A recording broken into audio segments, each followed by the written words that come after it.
I guess the first thing we need to do is say where we actually are. That would be an easy way to introduce. Rob, where are we right now? We're in Scots Valley. I thought you were going to say Scotland for a minute. Some of the weather's felt a bit like Scotland. It's rained a little bit. But we're in Scots Valley in California, which is home of lots of places, but home of Fox racing. Yeah. Just down the road, actually, like 2 blocks from where we're staying in this hotel. So been pretty sick to visit. The reason that I've got my laptop in front of me right now is because we're on technically day 7 of this trip. Is it? Yeah. It is, isn't it? Yeah. Yeah, it is. And I I can barely remember what we did yesterday, let alone what we did on day 1. I think when you go on a trip abroad and it's like transatlantic, you kind of lose all sense of time anyway, because you end up like, you know, going on the way out, you kind of skip loads of the day. Yeah. And on the way back, you kind of go in, I don't know how it works, but I don't know either. It's a bit of a blur, We're that about whole to find first out. couple of days, The way back. By the way, did you keep waking up like super early? Oh my God, I've written that down in here because it was so bad. 3 a.m., 4 a.m., 5 a.m. Yeah. It was just relentless. That happened to me probably the first 2 or 3 days. Don't know about you. And now our body clocks have adjusted. It's time to go back to the UK tomorrow, so we'll be on US time and we'll be screwed for another week. But cannot complain at all. No, it's been so good. Let's get into it. Day 1, I'm actually going to call this arrival day because it's technically not day 1. We land in San Francisco. We were collected by Roberto from Fox in the Fox branded Ford Raptor. How cool was that? It's pretty sick, wasn't it? Yeah, I mean, talk about getting that authentic US experience right from the start. Yeah, and they're massive. Like, you don't see many Raptors in the UK. Yeah. But when it like arrived, it's just a huge truck, isn't it? Chuck your bikes, bags, and everything in the back. Yeah. Perfect vehicle for here.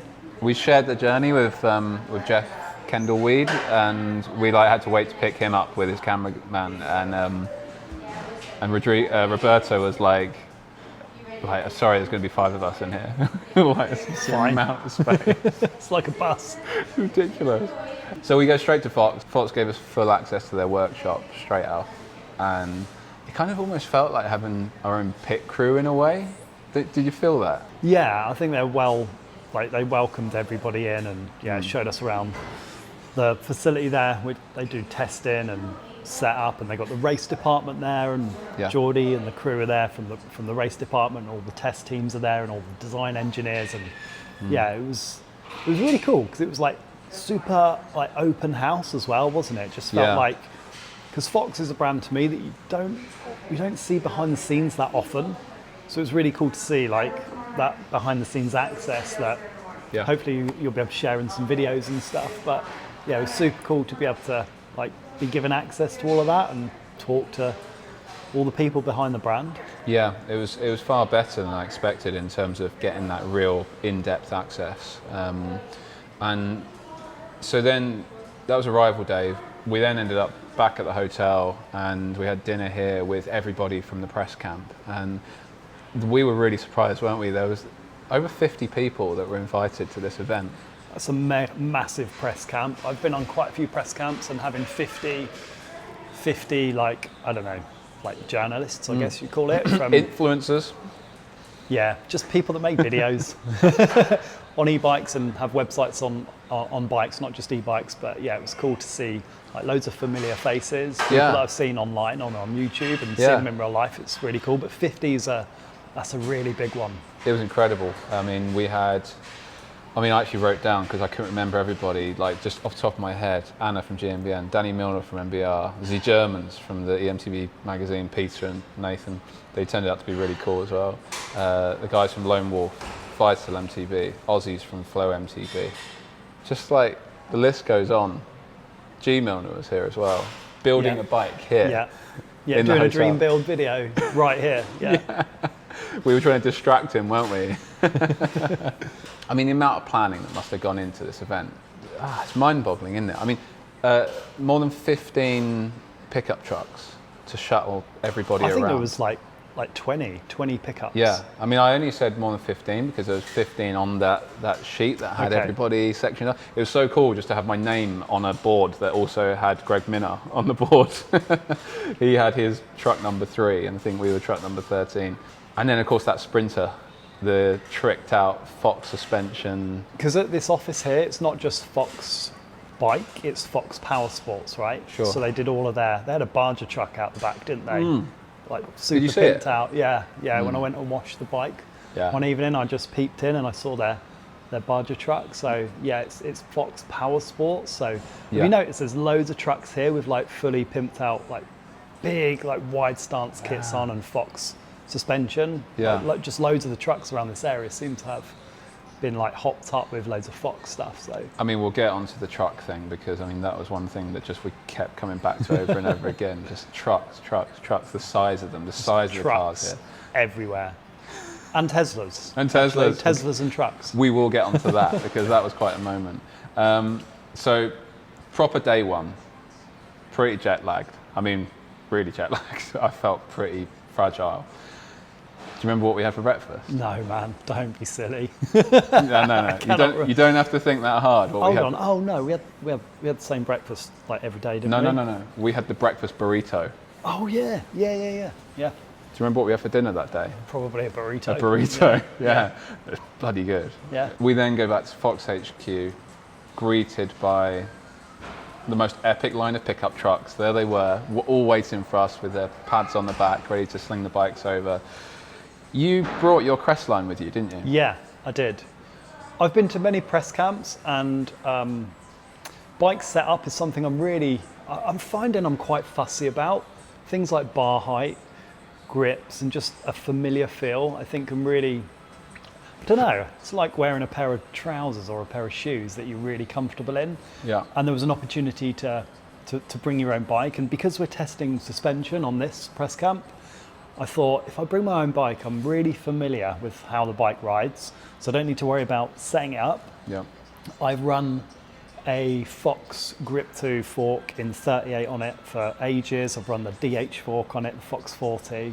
So I was like, yeah, I'm just gonna, if I can, I'll take it.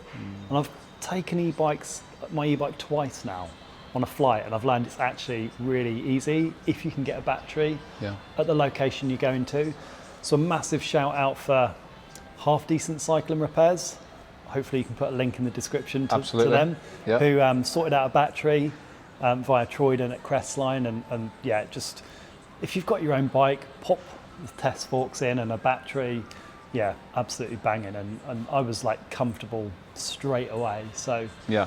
I think that proves that if you do a bit of planning, then it is possible to travel with your e-bike. Yeah, it was expensive because it's an a transatlantic flight. It's like an 11-hour flight, and the bag's heavy, so it's the e-bike without the battery, but with like pedals in there and a couple of other bits. With the bags, the bag itself is heavy. It's just under 32 kilos, so it's within the weight limit, and it's a big heavy e-bike with a coil. Yeah. And yeah, it's like 31.7 in that Evoque bag.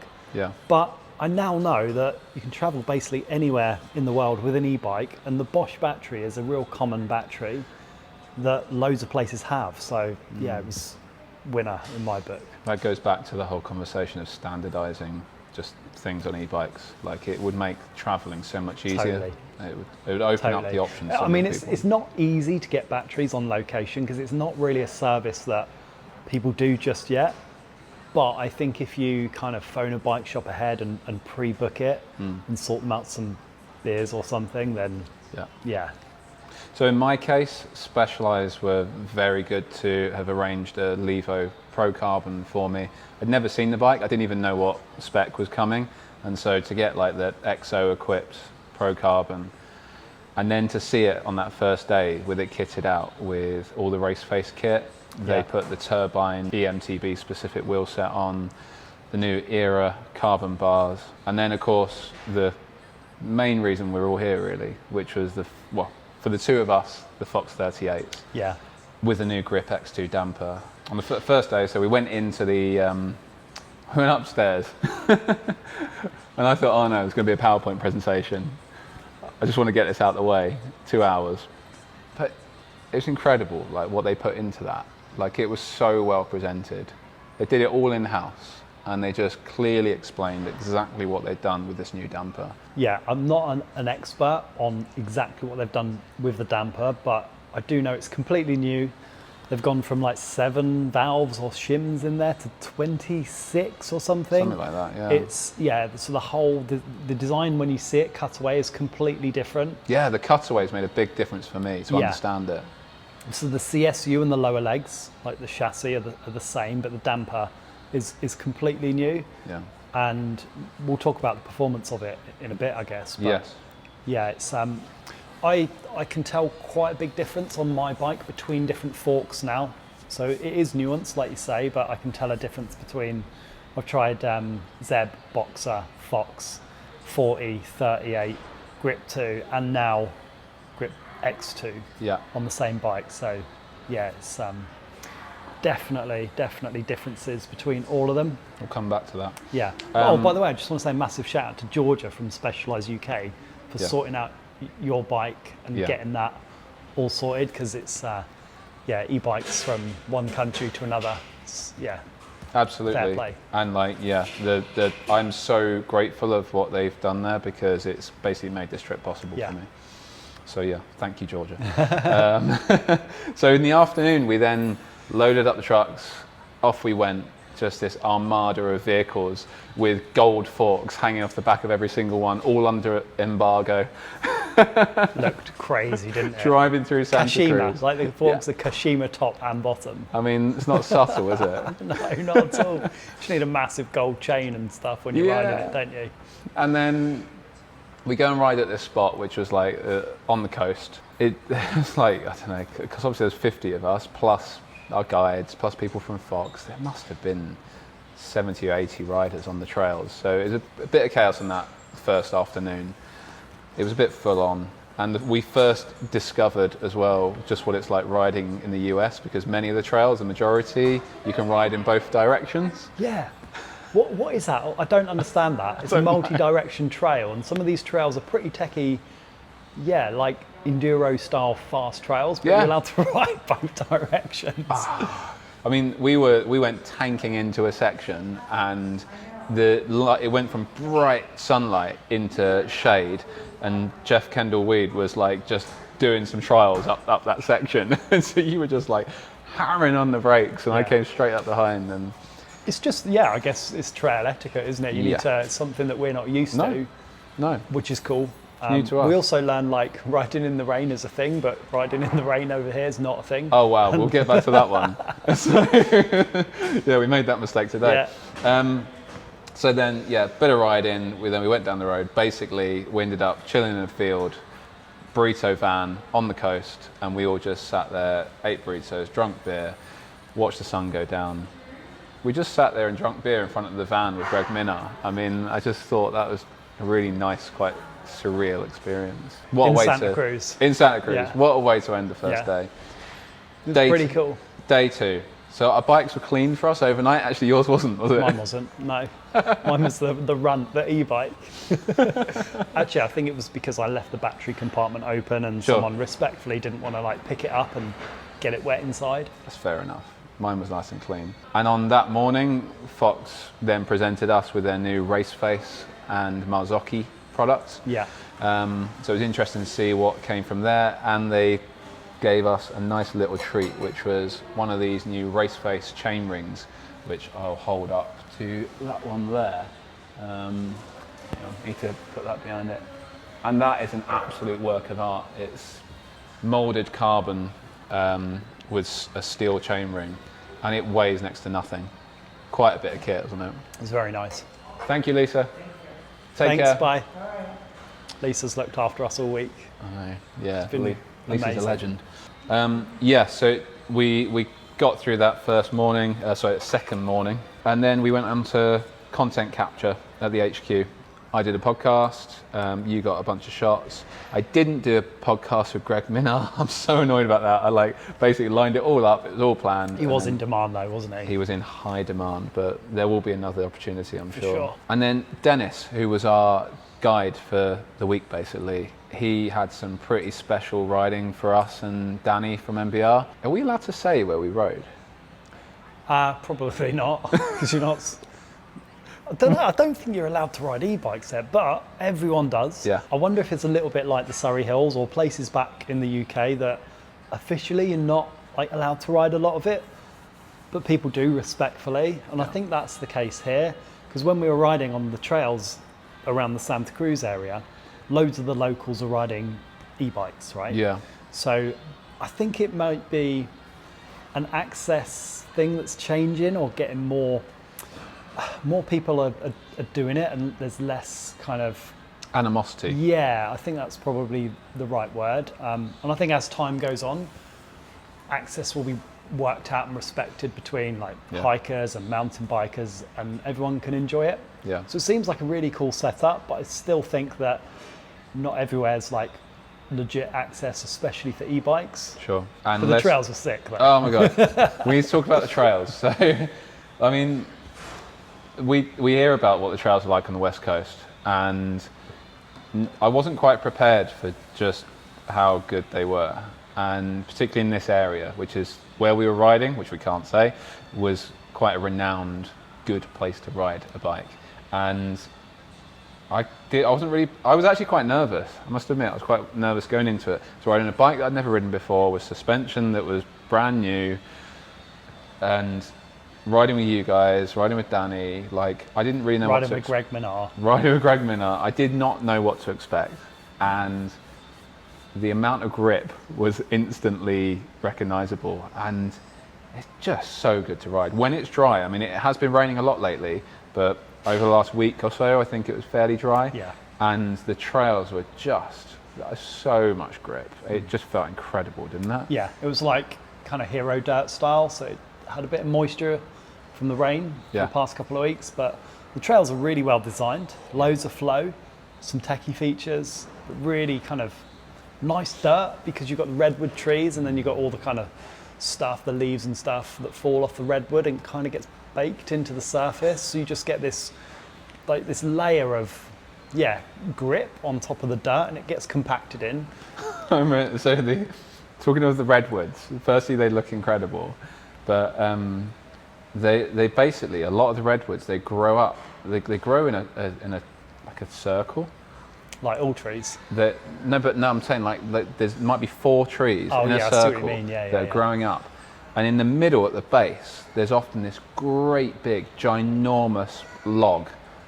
And that was basically the remains of one of the old 2,000-year-old trees that after it had been felled. That was just what was left. And then these remaining sort of shoots came out of it and then grew these sort of 100-feet high trees. But I'm not going to say it. I remember you asking Dennis. What did I say? You said, like, did someone just put that there? No, I did. You did? Probably. I was tired. Yeah, we were all very tired. It's like a man-made tree. But it didn't look real. Like, I kind of get it. Like, it just looks real. Jet lag. Riding amongst the redwoods on the most incredible trails, sort of 10 minutes of descent. Even the climbs were fun. Like, it was a good place to bring an e-bike, wasn't it? Yeah, proper decent. So then we rode back to Scotts Valley via the old railroad. God, you've documented this trip really well, because I've forgotten all of these. Well done for journaling it. But that was a great moment, wasn't it? Yeah, it was. And like, just me, you and Danny, we rode along this railroad, and we were like, it must be just disused. But it turns out that there's a train that runs along that like at least once, sometimes twice a day. We were just casually cruising over. Is that right? Yeah. I thought the tracks were too clean to be disused, to be honest with you. And I did wonder, as I was doing that kind of Stand By Me thing, have you seen that movie? Going along the bridge, thinking, what if a train comes the other way? Luckily it didn't. Seriously, a train goes across that? Yeah. You're not allowed to ride over that bridge. Okay.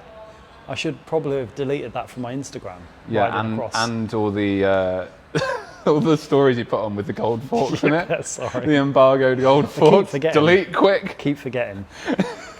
I keep forgetting that embargoes.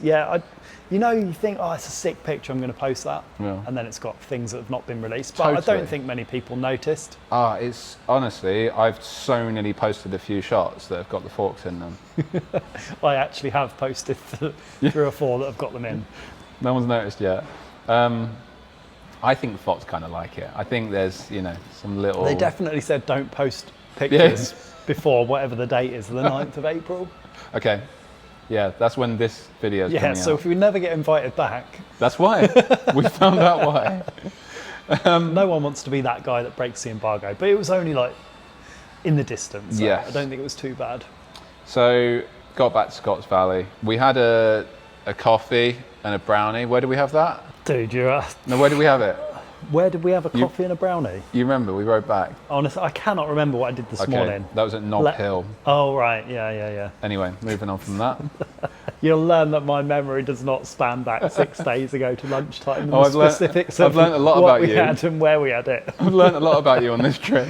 Mate, my hard drive, it's gone. It needs defragging. And then... There's too much stuff up here. It holds irrelevant stuff, but not what we had for lunch. Not Nob Hill. No. Ended the day with buffet dinner at the local bar, and that was basically the end of the press camp. Everybody was happy. I mean, I had the best day's riding I think I've ever had. Thank you, Fox. Cheers, Fox. On to day 3, we stayed. Yeah, and we stayed on because coming to the US from the UK is quite a long way to travel, and I think for 2 days, although it's amazing to be invited for 2 days, we just felt it was worth like renting the hotel room for like bolting it on, just kind of doing something. We've come ourselves. all this way. Like it'd be a shame to come here for 2 days and then just fly straight home. Yeah. So I'm so glad we stayed. Yeah. Day 3, we picked up some lunch on the way to riding, and I ended up with 3 chicken burgers. How did that happen? We learned the portion sizes are bigger than back home. I think we've lived on 1 meal a day, haven't we? Because they're so massive. They're so big, which is brilliant if you're hungry, which we were most of the time. It's ridiculous. Yeah. It's genuinely ridiculous. Like breakfast, and then by the time we had lunch, we're like, yeah, that big. Still full. So we headed back to the trails with no name, won't say it, to shoot some B-roll. And the outcome was not too shabby, was it? No, it's really good.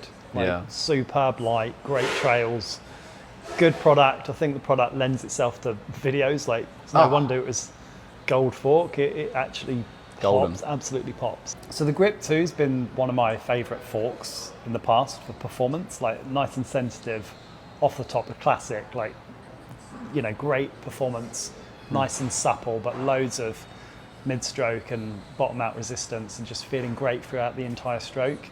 And the Grip X2 is definitely nuanced in its feeling, but it is different.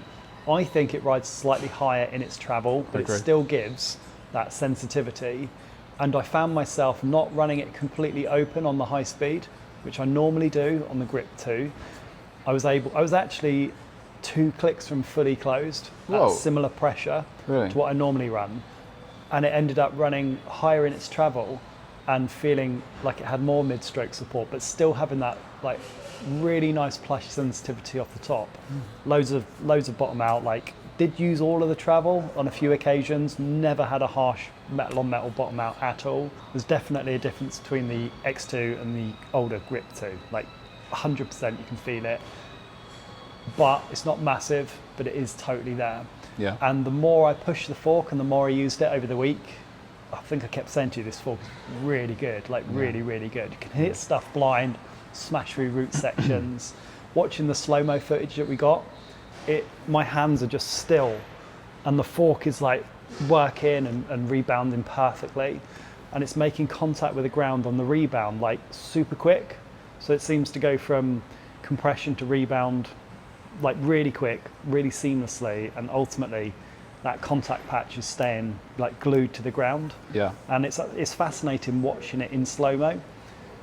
I don't know if this is the case, but maybe when I've watched my older stuff, my hands are moving a little bit more, and my hands are like super smooth, and the fork's a bit like one of the barger trucks, when you see it running through the desert, and it's like floating, but the wheels are like, yeah, that's what it kind of looked like, I thought, when I was watching it back. I was like, that looks really good. The fork looks really controlled, so they've done an amazing job, like an outstanding job with the fork. And yeah, I was really curious to see what they did, because the grip too was already really good, and they've it's not massively different, but it is better in many ways, and the damping control, the range of adjustment you've got is way more. And I think a lot of people will find themselves starting more in like the mid zone, especially of the high speed compression and maybe the low speed, and they'll be less inclined to running it like fully open, but you still get that sensitivity through the fork. Yeah, I agree. I mean, I was running mine probably 4 or 5 clicks in, and it felt super supple. Like I didn't feel like any additional resistance because of that. It doesn't buck you. Like you said, your hand stays stable. Like the entire front end just comes at you, and then it just goes straight back again. I think it's a little bit quieter as well. Okay. I think especially on the rebound circuit. Yeah, good point. Like, you know, sometimes if you compress a grip through, you get a which is cool, kind of like that. But don't think I noticed that with this one at all. So some people are sensitive to noise. Sure. Maybe quietness is another like side benefit of it as well. Day 4 was a bit of a pinch me moment. So we got the invite to go and ride with Mike Sinyard. Now Mike, if you haven't heard the name, is the founder of Specialized Bikes. And Mike was very kind to invite us up to his place in the hills. And we went and rode with him and Ben, who was the head of marketing, global marketing at Specialized. And I mean, just describe the ride that we had. I mean, it was really, we were trying to get the ride in before the rain came, but just to meet Mike in the first place was great, and to go and ride with him. I mean, describe Mike for me as well. Well, he started Specialized in 1974 something, I think. Sure. And yeah, basically the birthplace of mountain biking arguably is California. And yeah, he started his company in 74, and I think they started importing components, Specialized bicycle components, maybe tires and bicycle parts, and then continued into frames, and then grew throughout the 70s, 80s and 90s and into the brand it is today. So he's, I would say, an icon of the sport. And then later on, I think they were the catalyst to the e-bike growth with innovative design, engineering, and really at the forefront of the tech integration in e-bikes. Like before, I think the early Levo, batteries were bolted onto the frames and they were quite clunky. And then the Levo came out in 2018 or whenever it was, and everything was seamless. And that was the first bike that I rode that was an e-bike, and that was the thing that actually made me start my site and channel. So to meet Mike, who's been in the industry for a long time, and he's still shredding in his 70s and riding super technical trails. I mean, that trail we did, I think it starts at over 1,000 meters and then drops as far down as you want to go. And he's riding that and riding with us, and it was an amazing opportunity to ride with him and have a dinner with him and just chat about life. It wasn't just all e-bike stuff, was it? It was just chatting about the world and it was an incredible kind of moment. Totally unexpected, but I remember we were out riding and you looked at me and just went, this is just, how cool is this? Yeah.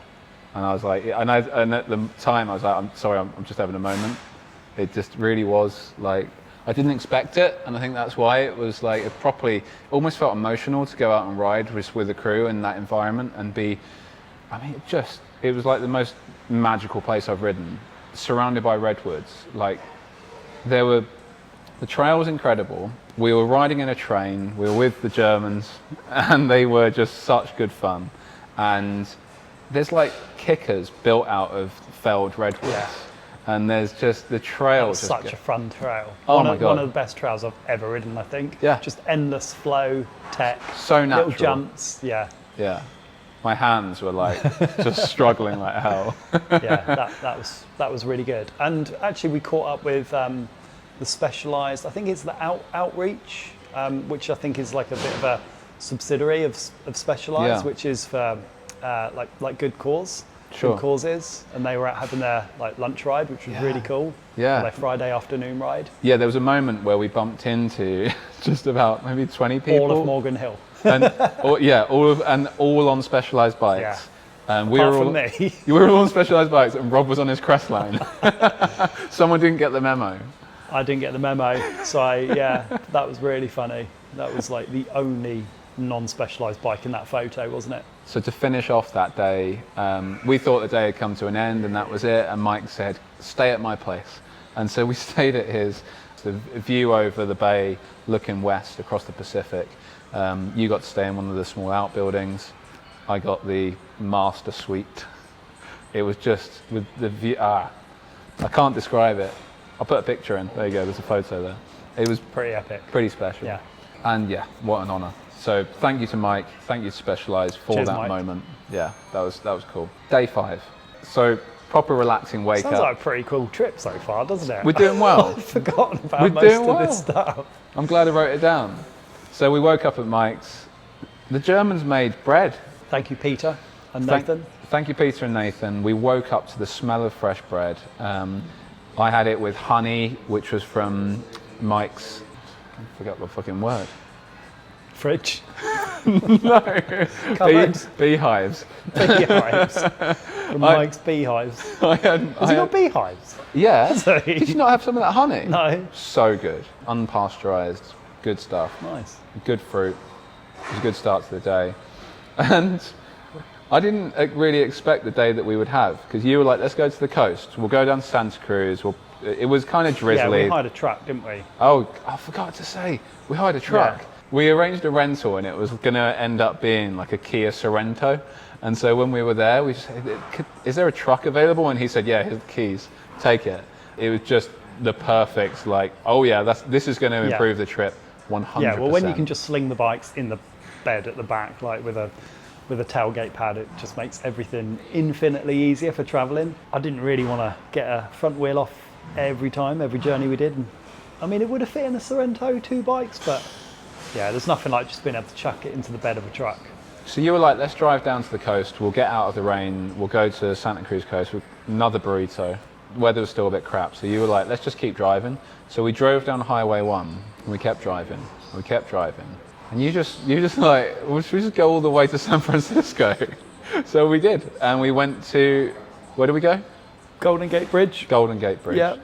We brought the golden special edition forks to the Golden Gate Bridge.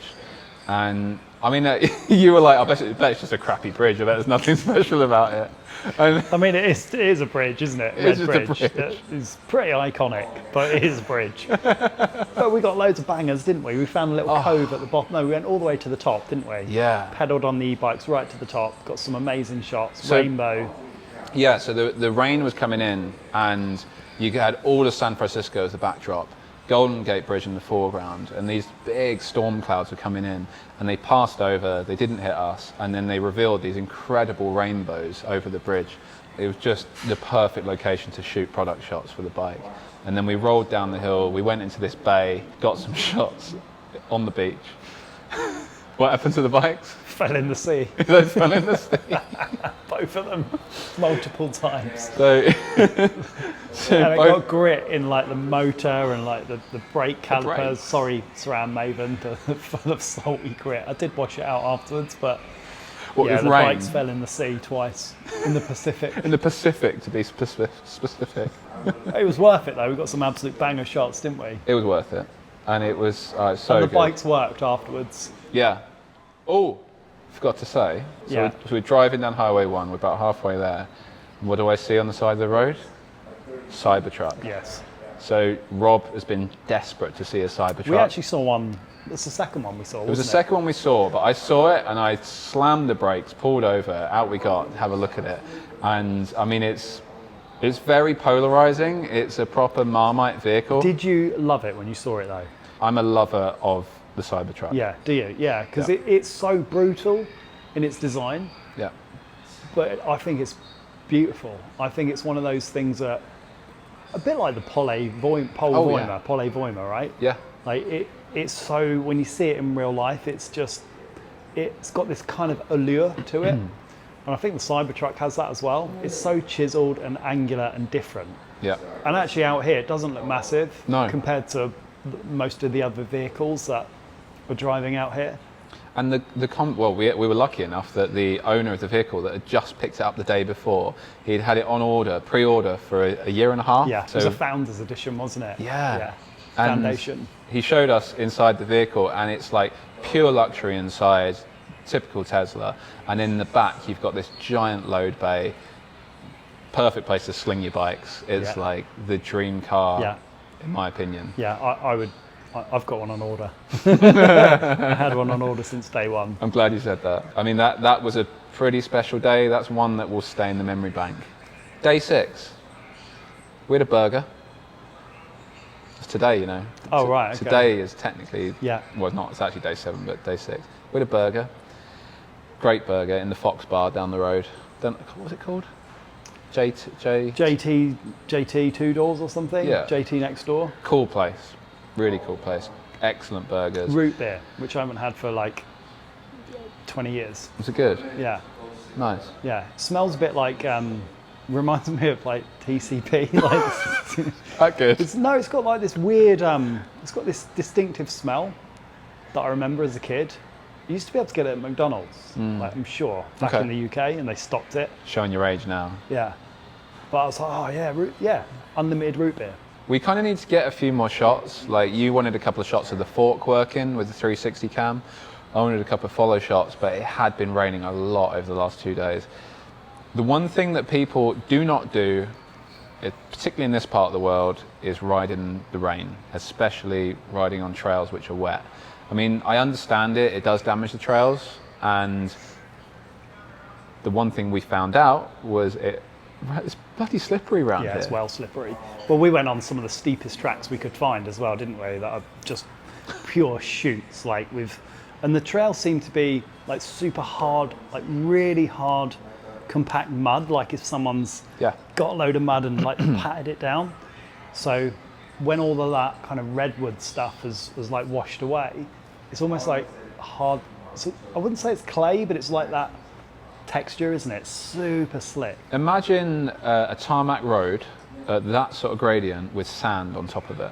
Like, try and stop on that. Like, that's kind of how it felt. Wet and greasy and muddy. Yeah, slick. It was a pretty leery. Yeah. But did you see there's actually signs on the trail saying don't ride when it's wet? Yeah, that was just before we did the steep stuff. Yeah, it was, wasn't it? But we didn't go out thinking the trails would be wet because it rained last night. It's been quite sunny today, so yeah, we thought it had dried, but no, it was. We just did one lap, didn't we? Because it was like really wet.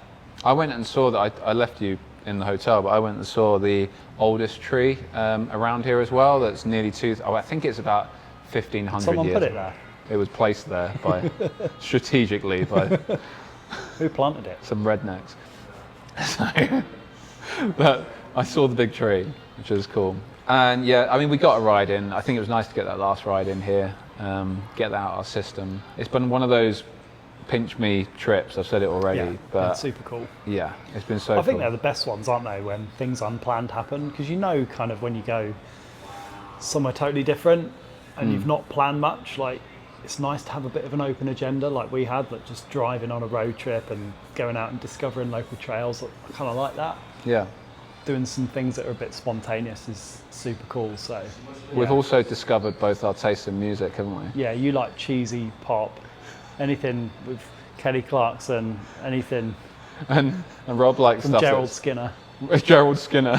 It turns out Rob has no knowledge of music sort of older than maybe the 70s, 80s. And you also like listening to white noise. What's that? Also known as like a bit of drum and bass. Okay, yeah. Bit of house. I think we found a happy medium in the end. So yeah, we've just got a casual 11-hour flight home now. Do we tell them what we've done or not? No. Let's leave that as a surprise. No, it's a bit wanky. Anyway, it's been a good trip, and we need a detox now, I think, don't we? Yeah, just need to go. I'm actually looking forward to going back and riding UK trails. Sure. Because as much as I love going away, the UK riding, I think is still so good. Yeah. I love riding in the Surrey Hills. I love riding in the southwest, Minehead, Triscombe, all that area. So although it's brilliant going and exploring and finding places, I just have this real affinity and attachment to local stuff. So sure. grass isn't always greener, it's just different, isn't it? Yeah. And I still think like home is super cool, so I can't wait to get home, ride that fork, back on my local trails, and yeah, ride with you and the rest of my mates back home. So nice way to end it. Thank you for a little chat, and thank you so much for this trip. No worries, because mate. honestly, we've thanked Fox, we've thanked Specialized, we've thanked Troyden from Crestline, we've thanked Georgia. There's so many thanks to give out there, but from me especially, I want to thank you, Rob, cheers, mate. because Rob invited me to this trip. So it's yeah. Oh, well, you're welcome, mate. It's awesome to have you. So Nice. It's been an amazing experience, mate. Wicked. Right, see you in the next one. Cheers, mate.